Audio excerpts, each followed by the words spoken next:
going to put a little bit of color on the end of this blowpipe. I have a pot of molten, I think it's green glass. I just need a little bit.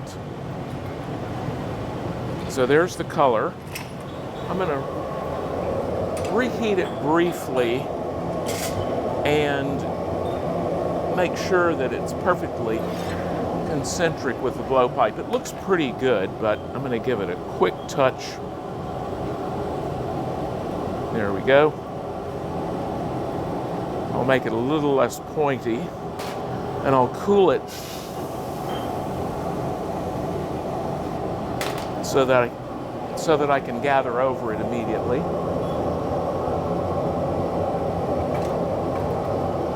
There's my gather of clear. You can see the two don't mix together. They stick together, but they don't mix together. Now, I'll use the wood block to pull the glass off the blowpipe a little bit and to make the gather pretty much spherical. It'll be slightly egg-shaped, but I'll hold it up a little bit to get it perfectly spherical, blow and cap. And I'll begin the reheat while the bubble blows out. I'm going to hold the blowpipe down so that the gather elongates somewhat. And I marver this to a taper. I want it to be about the same size and shape as the inside of the Optic mold. The punty goes in so that it's ready when I need it. Into the Optic mold, blow as hard as possible. I grab the tip, make a little ball, pull out, and cut it off. Blow immediately. Now, I'm going to let it drag along the floor.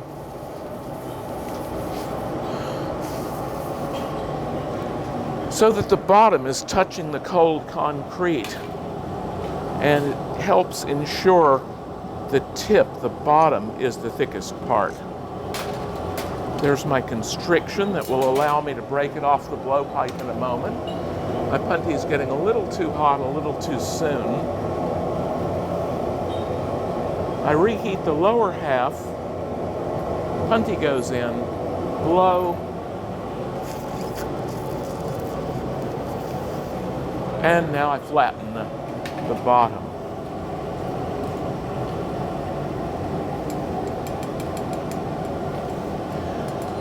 I'm going to cool the punty site.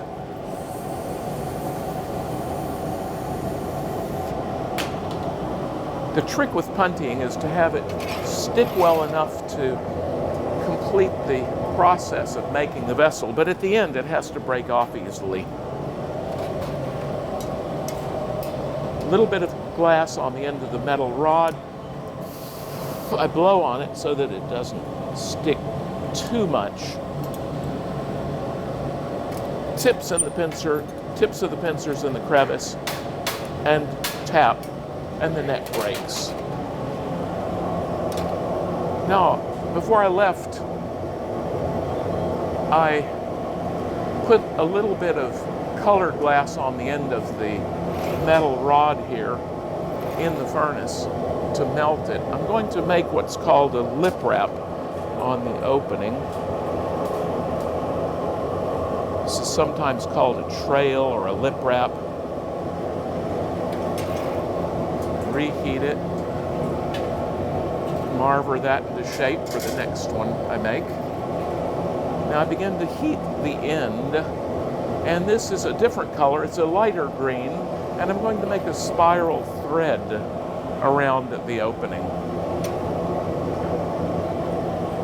Get rid of this blowpipe. And here comes the spiral thread. After flashing the vessel, here we go.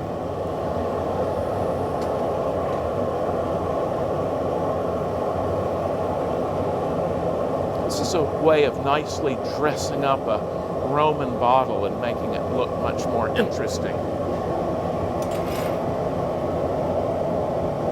And again, I want this colored glass ready for the next bottle I make, so I marver that. put it in readiness for the next piece. I flash every time I walk up to the furnace and before I leave the furnace, and that's to keep the punty slightly soft.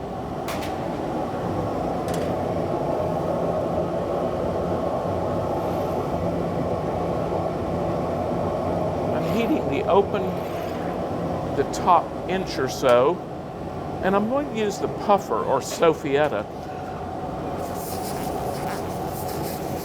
to inflate the upper inch or so a little bit. That makes the shape a little nicer and easier to open into a nice flare.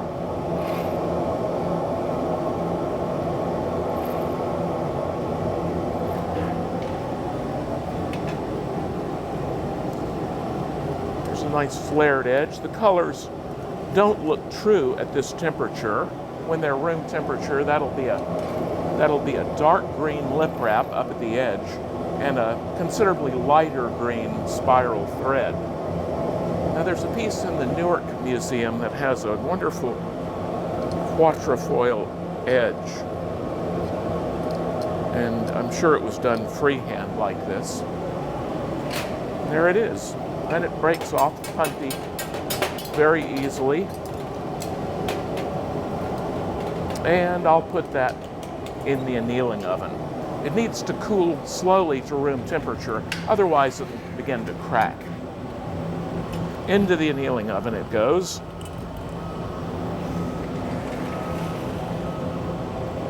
Ta-da!